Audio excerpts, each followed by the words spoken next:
Join us this week as we introduce you to Tampa Fire Rescue's first African-American female firefighter, Betty Coleman. Did you always want to be a firefighter? No, I was actually going to be a teacher. And the firefighter just happened to be something that came up, you know. I was working with the City of Tampa Water Department, and I was there for 5 years. Then the Supreme Court had sent out a mandate, a affirmative action mandate, and on the fifth floor that I was working on with the water department, they were actually doing the interviewing. And so she told me, she said, well, haven't you heard? She said, the fire department is looking for some good women, and would you like to join? I said, wow, you know. And I thought about it, and I said, you know, okay, I'll give it a try. Yes, I knew that it was going to be hot. I knew it was going to be dangerous, but at that time, I'm like 21 years old, and I mean, you know, at that age, you're not afraid of anything. You just think you can do everything. The very first time when I went through training, I failed. I didn't pass it.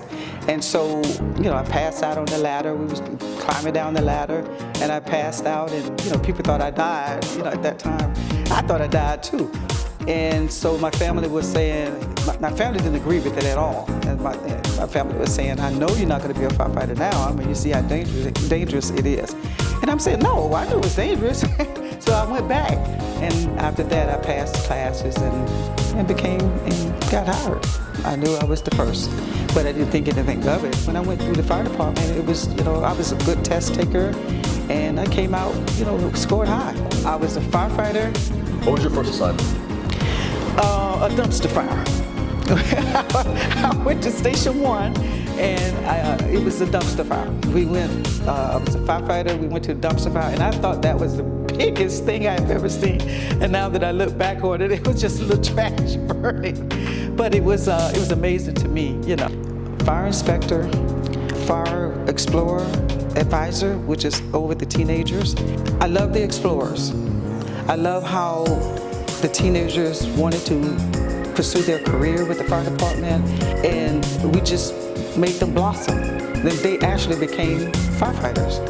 I was head of the women in fire service with Tampa. I was the chairperson of that, and in the end, I became the fire chief supervisor of the existing inspection.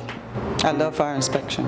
It was so amazing to walk into a building and see that they were, if someone hadn't paid attention to them, the building was going to be lost. The people in the building was going to be lost. And it was amazing to see me and other inspectors would take a building like that and make those people safe. On one of those buildings, a fire broke out, and it was because of what we had done, everybody survived. And that was a joy, you know. So I love fire inspection, man. Looking back now, I would tell them to just take one day at a time, enjoy the journey, and encourage each other. We thank you for your service, your unwavering support, and your trailblazing history. Join us next week as we continue along Tampa Fire Rescue's Pioneers' Great Moments in History.